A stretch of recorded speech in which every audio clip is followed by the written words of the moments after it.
Hey, I'm Ashley Jackson, and this is Push the Next Generation, your Gen Z coded guide to power and politics. Today we're breaking down harnessing your power? All right. I'm going to be honest with you all. When we started this podcast, I never fathomed a weekly news update involving the sheer amount of pandemonium we'd be navigating on a week-to-week basis this year. Call me naive, but I thought November would pan out differently. With that being said, I don't know about you all, but it's been 1 week of living with the new Trump administration in America, and the burnout is real. Executive orders, planes filled with migrants, Nazi symbolism, alt-right marches, unqualified people in cabinet positions, worldwide protests closing up. Need I go on? Every nightmare depicted in Project 2025 being brought to life. All this to say, I want to think through how to best keep you informed without adding to the stress and anxiety, so news updates may take a different shape in the near future. Now, back to business. If you haven't already, please subscribe to our YouTube channel, Push the Next Generation, recommend it to a friend, write a review, follow on socials at Push the Next Generation Pod, and subscribe wherever you listen to your podcast. This week, I'll be speaking with Liz Minnella. Liz is a mom of 2 toddlers, an advocate, fundraiser, and Instagram dimfluencer. She gained an audience on Instagram following the 4th of July shooting in Highland Park by posting short, actionable steps for fellow activists to take to advance gun violence prevention legislation, and she helped lead the grassroots push to pass the Illinois assault weapons ban. During the 2024 election cycle, she hit her stride organizing and activating everyday people to use their power and influence to make change. She founded Chicago Women for Harris and co-organized and emceed White Women Answer the Call, which broke her Zoom with over 200,000 viewers. She served as the finance co-chair of Women for Harris and raised tens of millions of dollars for the Harris campaign. She held weekly Women Wednesdays for Harris Zoom calls and organized door-knocking trips across the battleground states. Her work was featured in a front-page article in the New York Times and on CNN in the days following the election. She is now continuing to champion progressive candidates and organizations at the local and national level and hopes to continue to expand the left's online ecosystem to combat extremism and the spread of radicalizing misinformation.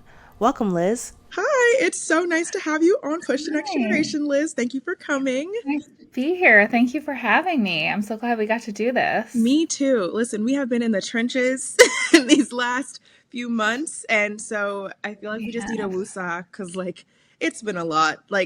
Even in a best case scenario in which VP Harris had won, it still would have been a lot. The experience was a lot regardless. And so how are you feeling? I'm feeling, the word that keeps coming to mind is I'm feeling a little unmoored. I don't have a ship that's tied to a morning. That's a Wicked lyric. And I feel a little bit like I'm floating in the ocean and I'm not really sure which way is up and which way is down. I'm not really sure what I believe. Who am I mad at? Am I mad at Republicans? Am I mad at the Democratic establishment? Am I mad at myself? Who am I mad at? And what do I do next is kind of the place that I'm in. And so it's a weird thing to sit in, especially because we came off of feeling so sure. It was every day I woke up and I felt like I knew what to do. Yeah. I was like, I gotta get this person elected. This is the future that I see for all people, for my children, for women, for just the future of this country. We have to get her elected, and I know how to do it. I know I have to inspire other people to get off the sidelines and get involved. We're going to knock doors. We're going to make phone calls. We're going to tell the truth. We're going to appeal to people's better angels, and goodness and authenticity and kindness is going to prevail. Mm-hmm. And then it didn't. So it's an odd thing at 37 to be I don't know what I believe. The bad guys won, right? And so where does that leave us? And what do we learn from them? But then do we want to learn from them? We don't want to be like them. So yeah, these are just the conversations that I have in my head every day for the last 5 weeks. And it's exhausting to be. Yeah, it's so exhausting. We were talking, it's so exhausting living in this context. There's a lot of context that we wanted to live in. This was just not one of them. And I think what you said is so powerful, and so many people I think who are listening can relate to all of the feelings right now. I frankly don't know how many Trump supporters are actively listening to this, so I'm just gonna, if you are, I hope that this sways you in future elections if we get to have them. But I'm gonna hold space right now for those who are profoundly traumatized by what has happened in the last 5 weeks. And like, I'll even say too, like, my mom, hope I'm not saying something she doesn't want me to say on air, but whatever. She can deal with that later. But like, I remember crying and crying and crying after we lost last month, and my mom just being like, "We've been here before. Yeah. I've lived through X, Y, and Z. Like, I'm a Yeah. grown woman, a black woman in this country who's seen it all. So like, yeah, shed your tears, Ashley, and then get up." And so it's Yes. been an Yeah. interesting space to be in with that. Yeah. Absolutely. I actually feel the same way that like a lot of my mentors in the space, Virginia McGregor, who's the DNC treasurer, I came down the morning we were at the election party. And so we were at the same hotel. And so I came down to meet her for breakfast because she eats breakfast at like 7 a.m. And I hadn't slept at all. And I hadn't cried yet. And I saw her and just fell apart. And the poor waiter is like pouring me coffee. And I'm just like sobbing. Bawling. And she's like, we did, she was really involved in Hillary's campaigns. She was, and we were all so devastated in 2016, but like she was really intimately involved. And so she was just, yeah, it was the same thing. Like, we've been here before. Let's go. What's next? Pick yourself up. And realizing that there are a lot of people who we need to fight for that can't fight for themselves. And we have to be strong and we have to continue to do this work, and we can't let it beat us down. Absolutely, absolutely. Well, I think I want to actually backtrack a little bit because we got straight into all of our collective trauma, and I'm like, I don't know. Side note, I just saw Wicked, and I feel like I don't know when this episode is launching in comparison to when I told the audience I was going to see it. And whoa, the parallels, but also, oh my gosh, what a movie. Like, it was so good. Oh my God. Beyond. Also, somebody just messaged me, where was Wicked in October? Why didn't it come out in October? We would like needed it. that would have helped. I'm not saying it would have changed the outcome of the election, but perhaps, I mean, it was so, first of all, so well done. Yeah. Just incredible. Like, I had seen the stage show a bunch and it was just amazing. It's so cool in a movie. You feel like you're so in the space. And I mean, that director and the cinematography was like amazing. Beyond, the acting was amazing. They sang live, which I thought was so cool. Wild. Like, Cynthia Erivo, when she was doing her own stunts, was singing live. I saw that on YouTube. I was like blown away. People, please go see that, because just like the force that is Black women, because how she did that. It's like, I don't know. But to your point, I do feel like having Wicked in October might have, I mean, we were already like, as an AKA, like we were already wearing pink and green to the polls. Yeah. But another level that we've been wearing pink and green for Elphaba. And Didn't even think of that. Oh my God. It would have been a moment. It really would have been a moment. Could have been 1 month earlier. It had like a gajillion-dollar budget. They couldn't have shoved that out. And they knew there were so many parallels. And I think that the movie leaned heavier into political commentary, more so than the stage show, just because of like time limitations. I haven't read the book, but I heard that the book did go into a lot more like society commentary than we saw in the stage adaptation. But yeah, I mean, weren't we just sitting there being like, dang, the tears I shed. Yeah. And I mean, just the way that there's a whole thing. So it doesn't spoil anything in the movie, but a large plot point is that there used to be like a large segment of the Oz population were animals, and they participated in society, and they were teachers, and they could speak. And then people were starting to really marginalize that part of society and violating their rights and taking away their power and their voice. And then the wizard very much makes them like a target of people's anger, and all the bad things are because of this group of people, or animals in this case.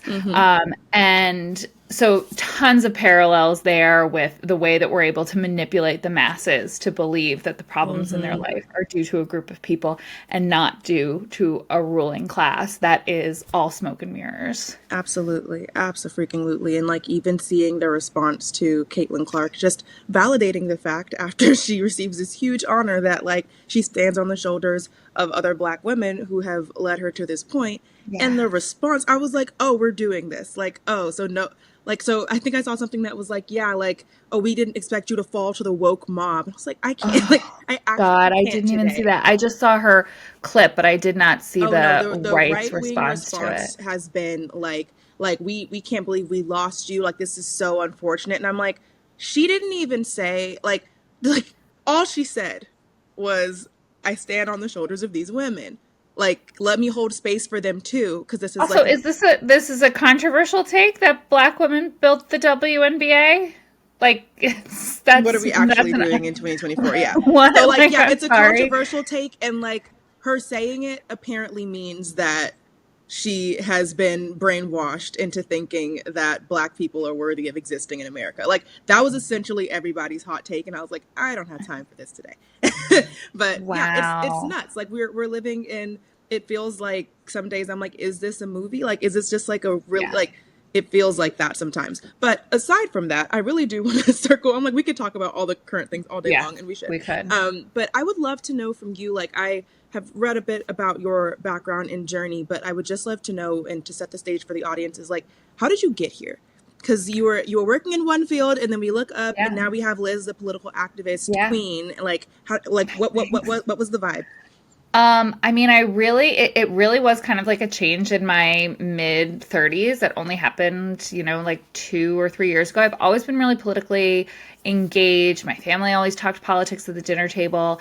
After college, I minored in poli-sci in college, and so I went to Washington and tried to work on the Hill, and it was at a time where like everyone wanted to work on the Hill. It was we were all full of hope and joy in Obama. It was '09. And I was getting offers for like unpaid internships with like stipends. I'm like, how does anybody live like this? How does anybody do this?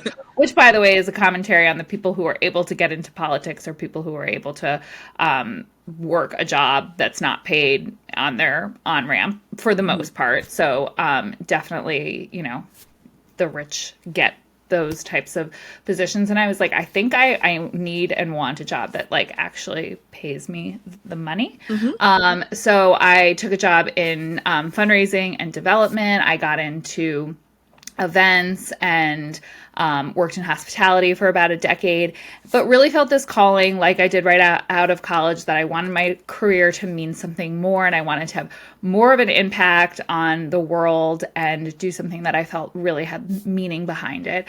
And after Uvalde, I felt like something inside of me snapped, and it was a time where I was posting a lot on my personal Instagram. I just wasn't public, and all through the 2016 election and all through the following midterms, I was always, providing political commentary to my little corner of the internet, which were friends and family, but I didn't want to be public because I think a lot of people have a fear of retribution, or of more people knowing that they're voicing their beliefs. There's just a lot of, especially as women, we're kind of subconsciously told that we are responsible for the way other people feel and the way that people view us. And if we speak out too much, like that is all in a negative space that we don't want to go into. And I've always never really been that type of person, but that's always there subconsciously. So I thought to myself on the evening of the first school shooting that I had experienced since having children, I have to do something. I have to get more involved.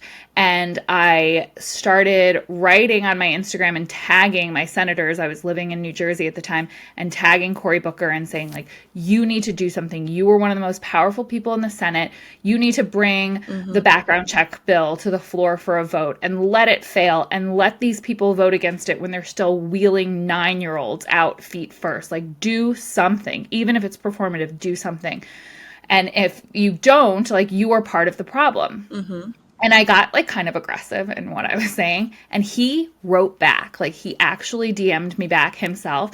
And the first thing he said was kind of like, hey, listen, white lady who's upset about school shootings for the first time. I have been working on this, and I didn't know at the time he was working on the legislation that would become the Bipartisan Safer Communities Act that was all about community violence, intervention funding, and like real holistic solutions to gun violence. And he said, I've watched people be shot. Like, yes, we're so happy to have you here in this space, but like, take several seats and realize that this problem of gun violence it does not occur one day a year or one day every couple of years when it makes you scared. It happens every single day. And if you want to change that, which I'm not saying you don't, I'm not saying you're only worried about your kids, but get in here in a holistic way. And change doesn't come from Washington. It comes to Washington from everyday people like you demanding it. So yes, demand more from me, he said, but don't be surprised when I demand more from you. And I was like, holy shit. Mic drop. Okay. I'm like, will do. So I joined Moms Demand and started using my then public online platform to advocate for the Bipartisan Safer Communities Act. I started involving conventional influencers, people who normally didn't talk about politics, and asking them to post about the Bipartisan Safer Communities Act, people who were in South Carolina or Texas who I knew had followings, who we needed those Republican senators to sign on to that legislation. I followed this kind of recipe that Emily Amick pretty much invented, using Instagram to create civic engagement and inspire that in other people. And she wrote a book about it with Sammy Sage called Democracy in Retrograde. So you can read it and you can get a whole like guidebook on how to do this. So I participated in that. And then in the middle of all that, Roe fell. And then just a couple weeks after Bipartisan Safer Communities Act was passed, actually, I think it was only 10 days, there was a shooting in my hometown of Highland Park. And not my hometown, a few minutes, maybe 2 towns away from my hometown. And it was like a second snap or a third snap if Roe was the second. And I created a video kind of using the structure that I had learned from Emily and that I had learned in the last month or two working to pass Bipartisan Safer Communities. And I made a video about how we could pass an assault weapons ban in Illinois and what we needed to do and how we needed everyday people to get involved to do that. And it went really viral. Like I had 300 followers and it got hundreds of thousands of views. And it kind of got me in the group of people who were working to pass an Illinois assault weapons ban. And we did. And then Incredible. I just kind of kept going, I started fundraising for the Biden campaign, then became the Harris campaign. I had gotten really close with Shannon Watts. She had come to my town to do a Biden fundraiser, which was right after the debate, which was rough. Yeah. I was actually in Illinois at that time with my dad. You were? I was like, Oh, yeah. you should have come. Yeah, It was funny, yeah. one of the worst days of my life. I mean, it was literally, truly, it's like one of those days where I'm like, I grew a lot that day. Like, I remember being so nervous to meet Shannon. She was flying in to do this. And I remember walking into my friend's house and she was like in the other room. And I was like, oh my God, like I've admired this woman for so many years. I've learned so much. And now she's like here in the flesh and she's very tiny. And people are always, I noticed that when we were sitting very close to Taylor Swift, I'm like, she's very tiny. People are tinier than you have in your mind. And I'm like, there she is, like, oh my God. And then simultaneously, everyone at the fundraiser is like, yeah, Biden needs to drop out of the race. I'm like, oh my God. I can't handle this right now. That was I'm like meeting. That was my also like hero. a year and like a few weeks of just being like, what is happening? Oh my God. Yeah, I never want to go back to that. And we did like the fundraiser was we did a round table or like a panel discussion. So I'm like trying to engage with her and just having this moment of like, I'm up here with like my hero and have earned this spot. And then simultaneously having people be like, so yeah, what are we going to do about getting him to drop out? Like, I don't know, guys. I don't know. I just raise the money. I don't get to make those decisions. No, we truly went from 0 to 100. I would love to know from you, because I want to talk about all things fundraising too. But so Biden, everyone's like, drop out, which was a crazy time in itself. And also at the time felt like something that was never going to happen. And then it did happen. And it happened out of the freaking blue. Yeah. I presume that you immediately started mobilizing for Harris, but what did it look like for you and how did you enter the financials of that?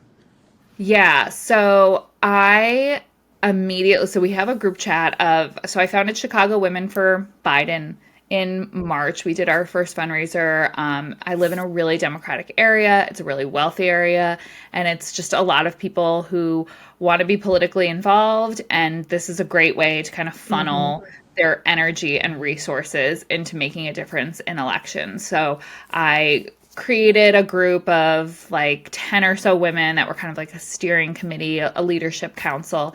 And we had a group chat called Chicago Women for Biden. And within 2 minutes of the announcement that he was dropping out, I think even before he endorsed her, I changed it to Chicago Women for Harris. I was like, this is what's happening. That's what's now. happening. Yeah. And a couple people on the group chat were like, I think we have to wait and see. Like, don't we have to nominate as a party? Like, No, we don't.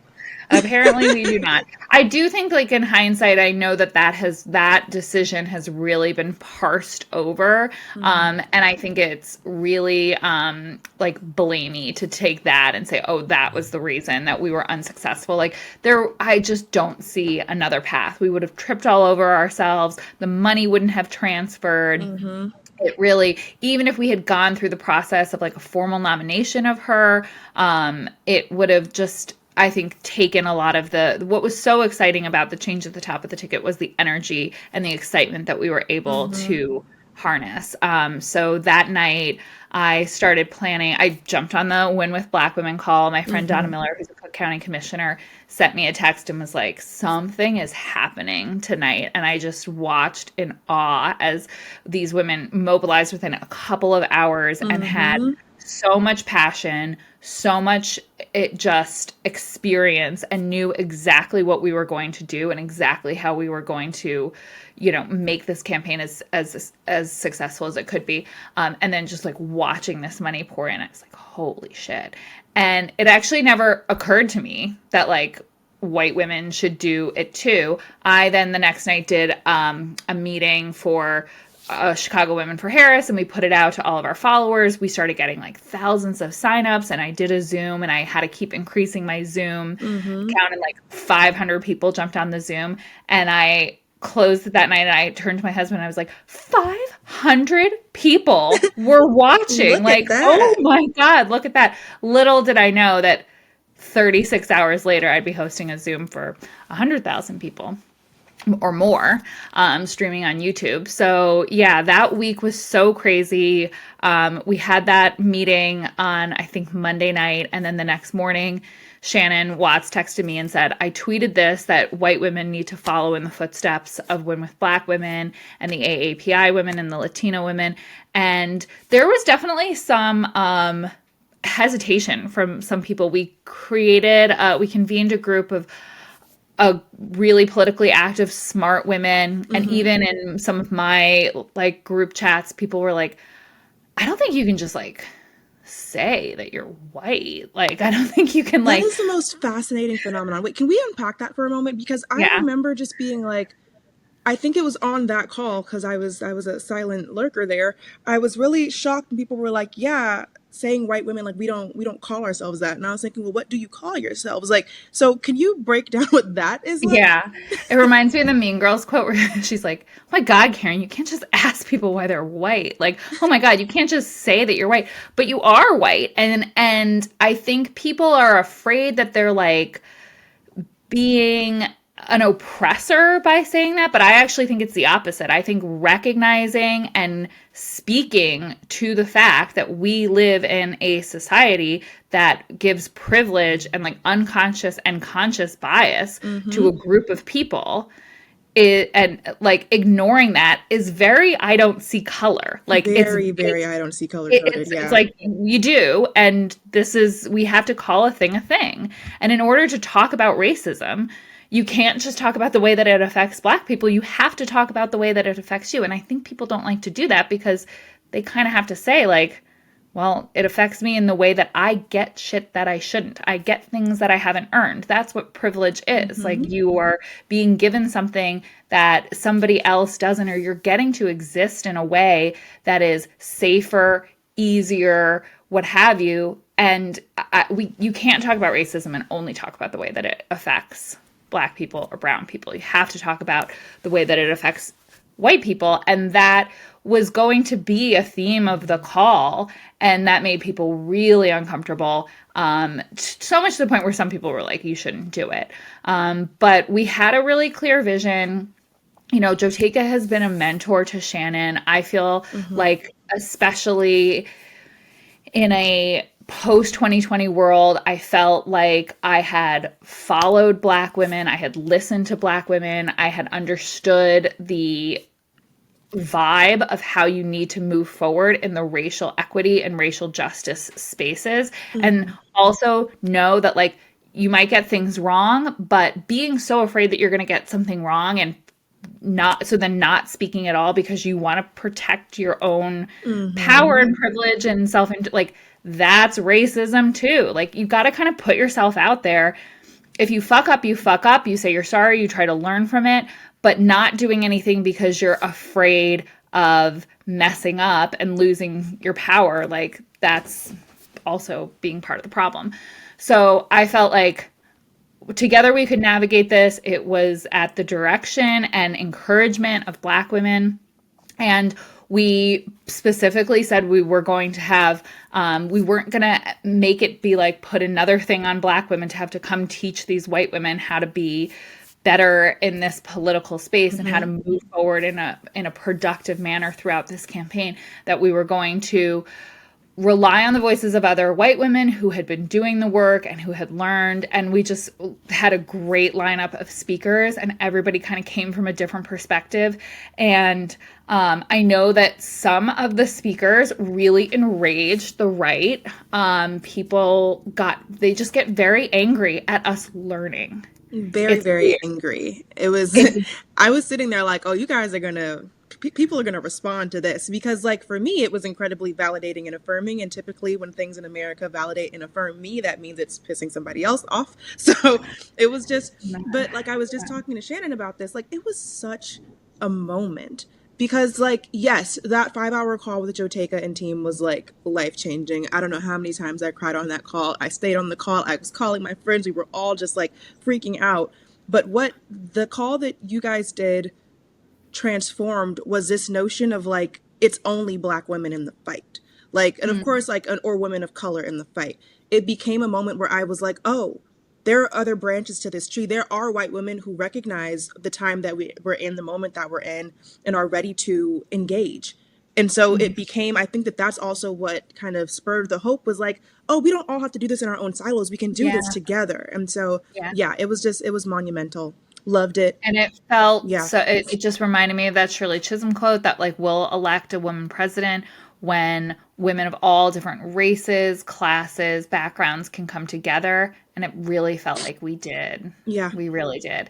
And maybe we were unsuccessful this time, but we learned a really important, powerful lesson, which was that is just essential to progress. It's the Brittany Packett Cunningham line of your whiteness will not protect you from what the patriarchy has in store for you. Like as women, we need to realize that we are a powerful coalition and it needs to cross racial divides. And we also need to be very aware and open to talking about those racial divides and open to hearing how different progress or lack thereof, like how this Trump administration is going to affect women of color, is going to be different than white women. And we need to be ready to listen for that. And we need to be ready to move forward and look for solutions that are going to work for everyone. My mom advocated for the ERA back in the 70s.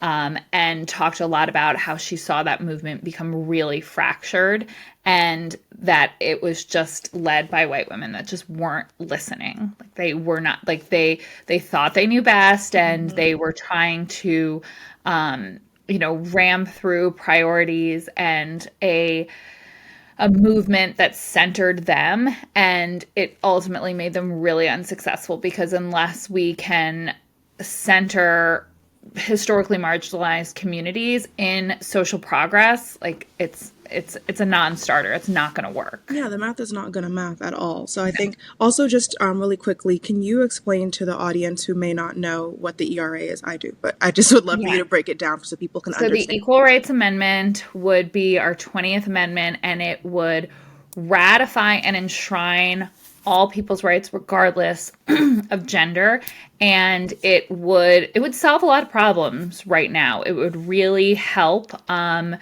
with a lot of the really just backwards, draconian, Republican-backed attacks on reproductive justice.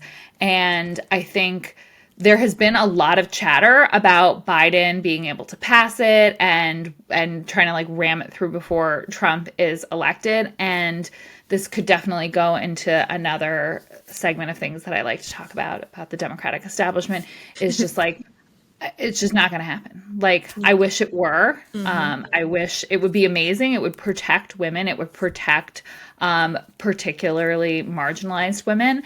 But I think that Democrats are playing a different game. We play by the rules. We amass power. We don't use it. And we are afraid to be like unliked or unpopular. If you look at what Republicans did when Obama was nominating Merrick Garland, like that's textbook of just like they do what they want and whatever little they find a path through. They find like a way to get what they want and to get the power grab that they want to have. And they find a way to sell it to the American people. And if it doesn't really land, like they don't care. Like they sold that whole thing to the American people by saying, we can't nominate and confirm someone in a lame duck presidency. But then, of course, that's what Trump did with Amy Coney Barrett. And so then when somebody said that's hypocritical, they were like, cool. Okay. And we don't give a shit. yeah. Yeah. So I just think that that Democrats need to have a lot more courage, and that if we want to start getting elected more, we need to start making people's lives better, and we need to get shit done. We need to Gretchen Whitmer this thing, like get things done, ram legislation through, ram Equal Rights Amendment through, ram Supreme Court picks through, get it done.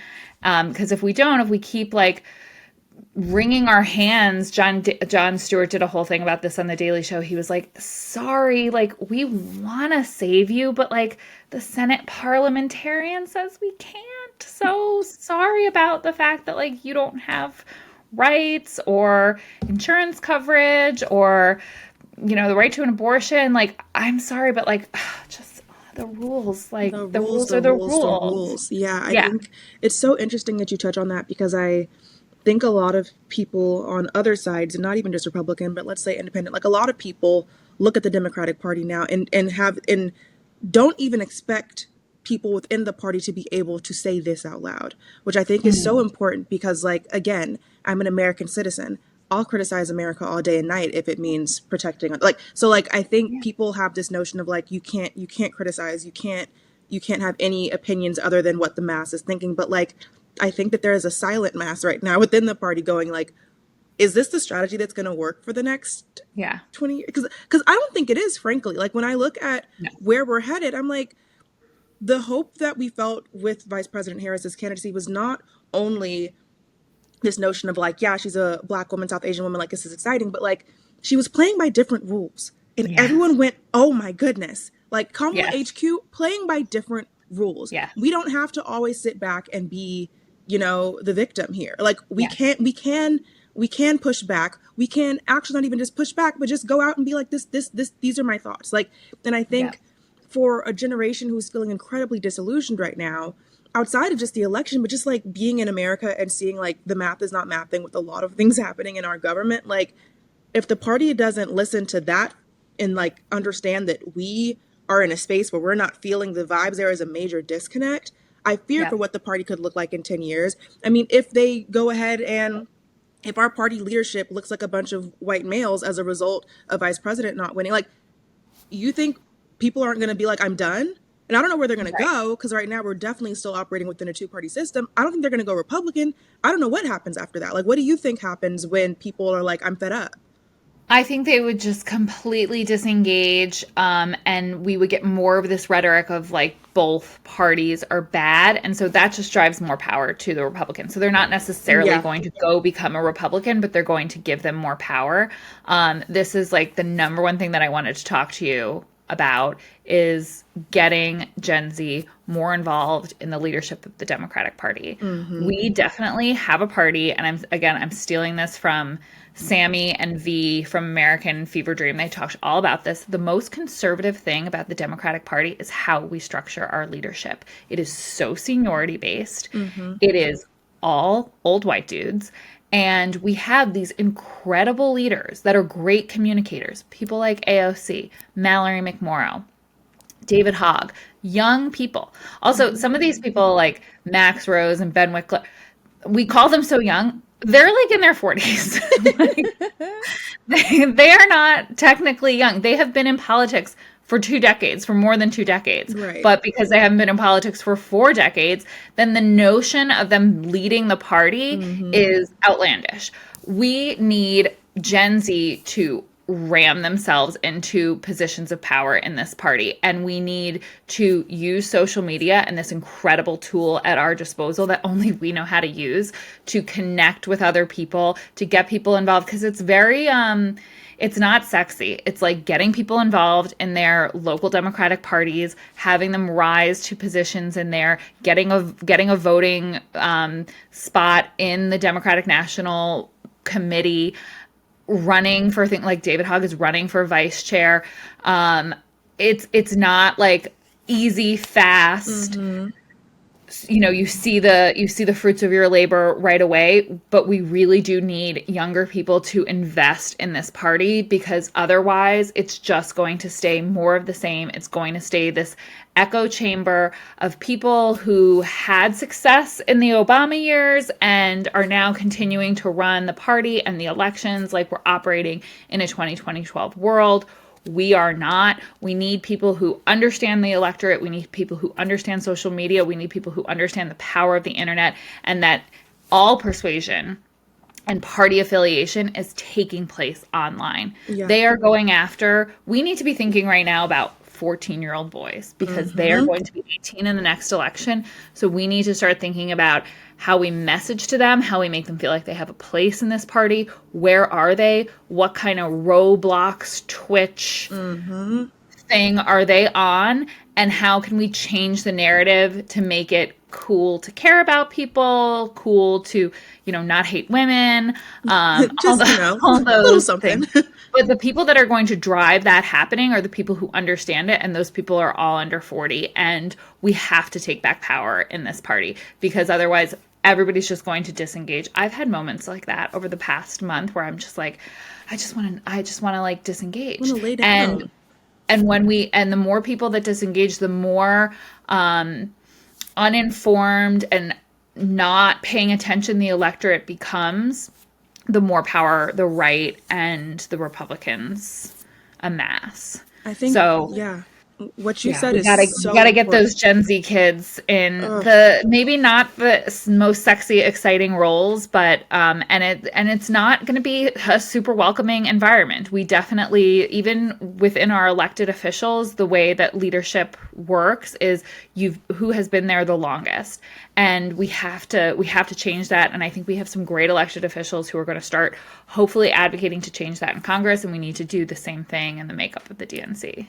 Yeah, I think this is really, really, really important, what you've touched upon. One, I think, like, part of it is, how do we make it sound sexy to Gen Z? Because, you know what I mean? Like, because honestly, if it doesn't, like, we're going to have a hard time. There's going to be those who are, like, from age 10, where, like, I'm running for office, and, like, they'll be fine. They'll find their way. Like, but the ones who are upset, who are apathetic, who, like, still, but, like, maybe still want to be engaged, like, how we get them to reframe and see, like, oh, this is what you need to do if you want to change things. I think part of it too is that, like, being, let's say, in your mid-20s like I am now, like, there's so much collective memory that we don't have, because we've only existed within a certain context, within a certain amount of time. And, like, if you're not looking back at what has happened before, like, even like me sobbing uncontrollably after the election, my mom was like, yeah, don't you remember everything I've taught you about what happened before? This is not new. Like, get up. Like, and so I think for us too, like, I think luckily for me with my dad, like, I have an understanding of how the Democratic Party looked 40 years ago, and those things that would then compel me to want to engage now. But, like, down to, I don't think people even really understand that VP Harris, President Barack Obama, the Secretary Clinton, they could not have run if my dad had not fought to change the rules in 84. I mean, like, they could have run, but they couldn't have gotten past the primary. Like, we wouldn't have had the candidates. And so, like, the level of being like, yeah, this isn't fair and I'm going to change it, that took place in the 80s. If you don't know that you can do that, that you have the ability to say like, this is not going to work anymore, then you're feeling like, well, of course this is the way that is, and this is the way it's always going to be. But I think part of the reframing of what it looks like for us to move forward is like being like, do you know how we were able to invoke this change before? Do you know that this wasn't always what happened? Like, there was a time in the 70s where like none of these people could have run, like we had to change things then. And so I think how old was your dad when he did that? How old was he in 84? I think around 42, 43, and 84. Like, if I'm correct. Yeah. Can you imagine, like, the people who they're talking about to lead the party that are in their early 40s, they're like, they're babies. They're babies. Like, yeah. It's the math. But if you look back throughout our history, the people that were our most prolific leaders, Kennedy, your dad, Reverend Martin Luther King, they were young people. They were young. Yeah. They were under 45. I just keep saying we need a leader of this party who was not alive when Kennedy was shot. Like that should be the bar. Yeah. That should maybe be the bar for the next candidate. Like, I think we need to start uplifting voices that are not 4 and 5 decades old, because they are more representative of the American experience. People who were born in a post 9/11 country, people who remember or who kind of like grew up in that space. I think people over a certain age are just kind of stuck in a mindset that is not indicative of the way that most Americans feel, regardless of age. Yeah, I think it's really important. And like, we need to look to our elders for wisdom. We need to look to them for guidance. Like, I just was watching The Giver the other day. Why, I couldn't tell you. But like, again, I love the books. I was like, I'll watch the movie right now. Yeah. And what I was witnessing is like, there is a necessity to keep the memory alive, to keep this historical context alive and available to us. But that doesn't mean that we can't engage. Like, The Giver, the whole purpose was to bring up the next generation. And if we don't have a generational toss, like, we're now about to live with the oldest, I think, is it the oldest president to ever run our country? And so like, but Gen Z is huge. Like, this is our governing base. We need to have like a level of, I think people just need a sense of like, oh, agents, like I can be a part of this. And I think too, when I look back, like my mom's a political scientist and like does all this work studying like past revolutions and things. And when I look at like the 60s and these kids running the Black Panther Party and these kids, but what happened, not only was it beautiful to see them kind of grow and take form and be like, I'm fighting back, but what happened when all of those organizations were dismantled and COINTELPRO like took them down, I think it shifted the way that we saw youth leadership. Because if you've been taken down to that extent, and then you're raising the next generation of kids, no, you will not go be a revolutionary. No, we cannot invoke change. And I think we're still living with the traumas of what happened to these young people then. And that's why I think our generation is like, we don't know that even happened. Because it's like the past was almost too painful to uncover. But if we don't uncover it, I do think J. Edgar Hoover is responsible for all this. So, yeah. Agree. Yeah, that's a really fascinating thing to look at, that turning point in history of when we kind of shifted from young people being the most powerful voices in the room to the ones who were told to wait their turn. Mm-hmm. Yeah. And I think we have this, VP Harris said it a lot on the trail, that Gen Z is wonderfully impatient. But even that characterization is like, it's not impatience. It's we're here and we're ready to see change. And the idea that we need to wait patiently and wait our turn to bring about change is so archaic and just wrong. Like, it is time. And I think she was really trying to signal her openness to that while keeping every generation happy and using the phrase wonderfully impatient. And I think she would have made a cabinet full of young people. I think she would have listened to younger voices.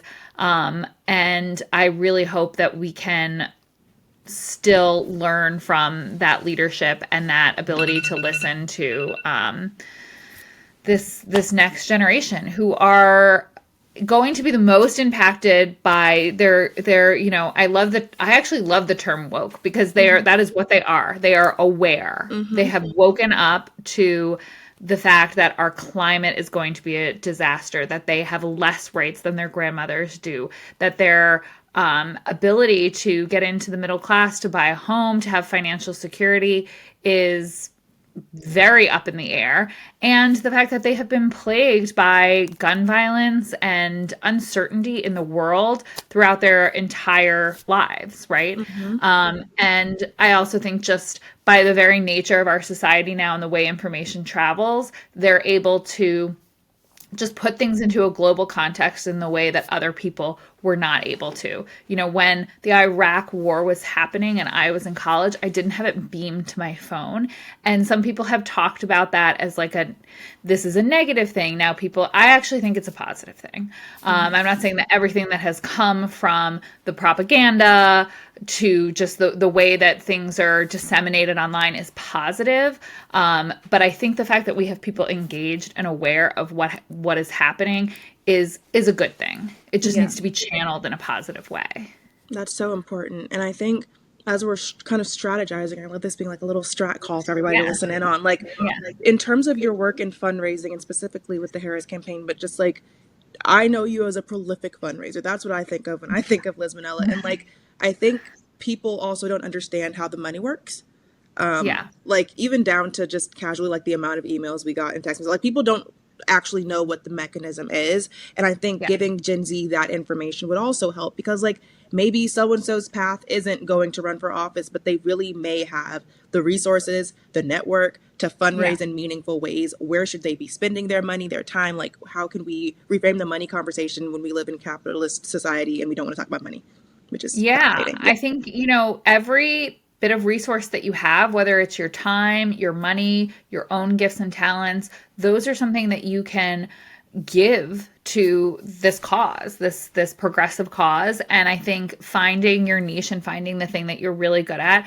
As I said, I was in hospitality for a decade. I focused mostly on sales. Like, I'm good at asking people for money and also laying out why it's a good investment and why they should spend their money on, whether it's this fundraiser or a candidate or an organization, that is a set of communication skills that I really honed throughout my career. And then when I married it with something that I really cared deeply about, it was like I had finally found the thing that I was meant to do, because I could communicate and do it in a persuasive manner, but I really believed in it. I really believed that if you have the resources to contribute to this candidate, and I still do believe it, that this was the best thing that you could do for our country and to bring about the society that you wanted to see. And I think that it's also kind of a low barrier to entry to get into the political space. I hosted a fundraiser with like 80 people. Our surrogate, a surrogate is usually the person who is an elected official or a celebrity, who's kind of the person you build the fundraiser around, the person that everybody's going to kind of pay to see and be in the room with.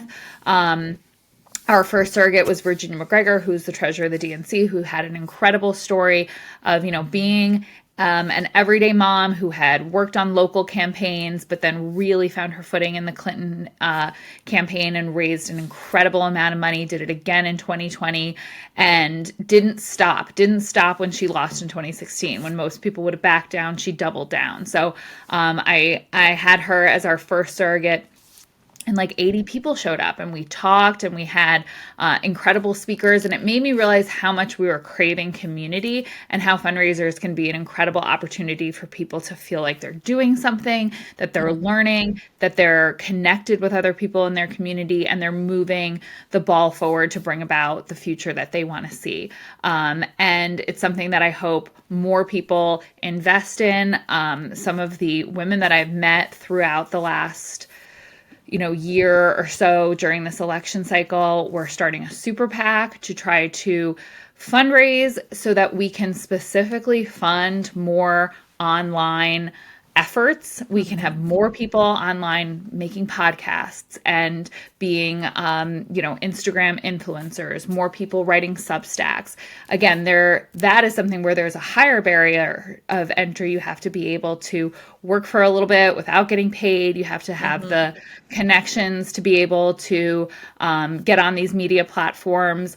Some of them are, like an Instagram. Anybody can start an Instagram and can have it build to other things, but it is a time investment. So I want to find a way to fund a diverse group of voices, to encourage as many people as we can to talk about politics, to engage with their community, to engage with people who their voice would resonate with. And I just think that the way to combat this media ecosystem that they've built on the right with Turning Point USA and Joe Rogan and all of these different things, which it wasn't this like master plan that they had on the right. The thing was that they were squeezed out of mainstream media. So they had to kind of form their own thing. Turns out that type of media, new media, is way more engaging for people. We're tired of watching the 6 o'clock news. A podcast, a Substack that you can consume on your own time or consume at 2x speed or just absorb in your own way is really where the future of news and media is going. And they kind of accidentally fell into the more powerful communication channel. And we are really on our heels. And this was something that we had, those of us who have online platforms had kind of been like screaming and saying like, guys, something's happening here and we need more resources. We need more people. We need more investment. We need more of a legitimate relationship with campaigns and the Democratic Party. I think it was good that they had the influencers at the DNC, but they didn't quite know what to do with them or what it meant. I was one of them, and it was an experience. Yeah, right. Like I think it was a great first step. It definitely opened a door, but we need more of that, and we need it to be a real, well thought out strategy of how like the establishment is going to relate to this online ecosystem that's happening, and then we also need to fund this online ecosystem. So we need people who are incredible communicators and who have amassed big audiences and who people are listening to and are going to change the minds of voters. We need to pay them. Like, I think that's going to be moving forward a great investment in democracy. And it's something that we can do on off cycles. There is no more off cycle. We are always messaging. We are always influencing. We are always thinking about, Republicans plan in decades. They do. So we need to start thinking that, the messaging and the conversation that's happening now online is going to shape the election cycle in 28. Absolutely. Love that you have just brought all that together for us. I think another one of my questions, because like, yes, you were fundraising, but you were also like door knocking and doing all the things. Like you were on the ground in all of the grassroots capacities. So I want to know, like, as we deal with everybody just being, I think, a bit traumatized and sad still and like still showing up, like, can you share a success story, like something that stood out that was like really meaningful to you, an interaction that made you go like, oh, maybe America can be something beautiful? Yeah, I mean, I've just received messages from so many people that for the first time were involved in the political space, that knocked their first door, that had never had I received a message from someone who said, I went door knocking, and having those conversations with people at the doors with strangers then empowered me to have conversations in my own life and talk to my family about this and communicate to my family the way that I feel really kind of like marginalized and victimized by their views. And it moved forward in a positive manner. And I think I might even be, on the road to persuading my parents to vote differently, things like that. So it really inspires me when I see people getting off the sidelines and feeling like they have a place and their voice matters. That I think is the most encouraging thing, because it's the only way forward. As I said, the disengagement, that is the enemy. We need people to feel like they're powerful, they're important, and you, like, everyone is. I mean, you have an incredible story, an incredible background, and you're an incredible communicator. So I think sometimes people feel like, oh, well, I'm not, like a political, like, I don't have this incredible political legacy. I don't have these incredible parents to learn from. But it is almost like every person has something that an audience, whether it's 5 people, whether it's the moms that pick up, whether it's 200 people that are going to follow you on Instagram or 2,000 people that are going to read your Substack, that you are going to have something that is going to resonate with someone. Your lived experience is going to inspire someone. And that is like what I see every day in Instagram DMs. And I know that no matter who you are, if you just have the desire and the will to put yourself out there and put your beliefs out there and feel power in your own worthiness of having a voice and having opinions, that can move the political needle. That is so, I think, just wonderful when we think about also like in terms of mental health sometimes. Like this makes me think of just like if you feel disenfranchised, if you're feeling disillusioned, if you're distraught because now you're about to graduate and you have student loans, like all of the things, especially with Gen Z and the level of trauma that we have endured as a generation thus far. And every generation has their things that they've experienced, but we've experienced a lot in a very short amount of time in our age group, which is already just like, we're young. Like we want to think that the world is like daisies and rainbows. And so I think this notion of you feeling like you're enough and you have meaning to contribute is something that's hard just on a practical level any day, let alone when we think about like, oh, I can contribute to like the political sphere. What are you talking about?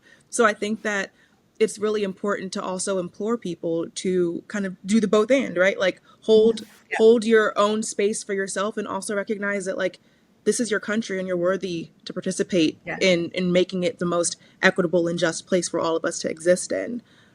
Yeah, that's so freaking important. Just good vibes talking to you, Liz. This is just wonderful. I love it so much. Well, I am going to pass off a question to our representative from Gen Z. I say every week that I don't like just being the voice of Gen Z. Funny enough, when we were talking about like this notion of, I think like what happened in the 60s and like kind of what shifted is like also this sense of like martyrdom and like one person being a movement and then the movement falls when that person is no longer here. So I don't just want to be the one person. But I have... Oh, I love that. Yeah. Hello, my name is Frank. I'm currently 21 years old, and I am a political science and international studies double major here at UC Irvine. A question I want to ask of you is that now that Trump has won and now has threatened our democracy, what can we do as young people to fight back? That's a great question. It can feel really intimidating right now, right? That this like big scary monster that we've been talking about for the last 10 years at this point, once again has power. He's big, he's scary, we are really small. But there is so much power in our collective. And I think the biggest thing, as we just said, we can do to fight back is find your corner of the internet or of the real world, find your sphere of influence and start influencing. Start telling people how this administration is impacting your lived experience, how it is making your life worse, how democratic policies make your life better, and how we could bring about change, whether that's during the midterms, whether that is leaning into organizations that are fighting back against draconian abortion bans, massive human rights and civil rights violations. Like find your corner of the world where you can fight back. And then most importantly, be public about that. Tell everyone what you're doing and how you're going to continue to do that throughout this administration. The silence and darkness is going to allow evil and Trump to be even more powerful.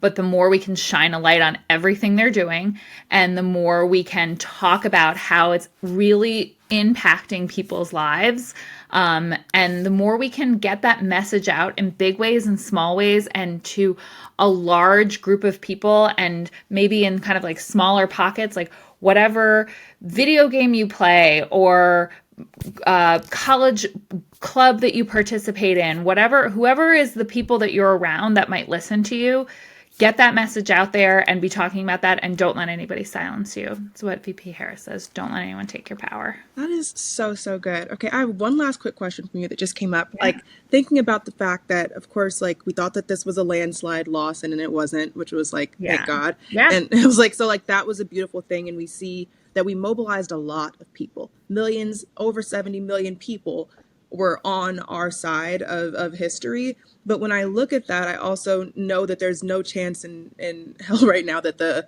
Electoral College is going to be abolished like it should be. So like, I think that the Republicans are playing a different game there too. And I think that it's county by county that we really need to get into. But I would just love your insights on that to round us out, because I think part of moving us forward is understanding how this works. So if we're fighting a different game, like we can't continuously just fight the game that is not going to get us the result. Sometimes I actually think we went too local. I think we worried too much about each battleground state. As we were out there knocking doors, we were going, where's their ground game? Why aren't they here? Like, we're not seeing anybody else knock doors. We're not seeing anybody else focus on these low propensity swing voters in the super important district that's always a bellwether or whatever. They weren't doing that. They had no ground game. They didn't open any field offices. They simply relied on the fact that people online would be radicalized by just really persuasive messengers and a really persuasive message, which is your life sucks. It's the fault of the Democrats and trans people and immigrants. And that the way that Donald Trump is this powerful, super cool, impactful person who's going to be able to change it all like that. And they disseminated that message out online. And Republicans are really good at just like throwing shit at the wall and seeing what sticks. Like they said like, hey, let's try this. And I kept saying they didn't have a ground game because they didn't need one. They realized that if they could cast this message far and wide and convince a large number of people, that would be enough. And we saw that because when we saw that map, like every county moved not a lot, but a bit to the right. I mean, some more than others. Some moved like double digits. But and that I think were places where things were a little bit more targeted. But I think if we can just have kind of a broader idea, like a 50-state strategy, just try to make everybody's lives better and also find a way to message to people not using traditional campaign structure, paid advertisements on news networks, the same old 60 Minutes interview, things like that. Like find ways to meet people where they are and have a broader structure. Like I know that we're never going to do away with our traditional methods of campaigning. And I do think that it worked for down ballot races. I'm not saying we should never knock another door again. But I think we really need to look at like we were playing checkers, they were playing chess. We showed up to two different battlefields. We were on the battlefield if you knock doors and you make calls and you drive turnout of low propensity voters. Traditionally. And you try to give them a positive message about hope and facts. Oh, what a concept. And they realized they could just manipulate people with fear, use the virality of the online ecosystem to make that message go everywhere, and that hopefully it would land in the right places. And it did. That is a lot to sit with. And I thank you so much for breaking this down for people. And you guys know where to find Liz. I mean, obviously I plug everyone afterwards all week on social media, but I just think it's so important, the work that you're doing. And I thank you for sharing your time with all of us. We can continue to learn from you. I love that you're doing this. You're such an important voice. You just have such an incredible perspective from everything that you've learned and just the way that you view the world. And you're just like so the real deal. And I'm so excited to, just see like your entire career just blossom. It's really incredible. Thank you so much for having me. Thank you, Liz. Thank you for tuning in, everyone. Be sure to subscribe to our YouTube channel, Push the Next Generation. Recommend it to a friend. Follow on socials at Push the Next Generation Pod. Thank you so much for watching and listening. See you next week on Push the Next Generation. In the meantime, take a break from the doom scroll today. Your body, spirit, and mind will thank you. This is Ashley Jackson signing off.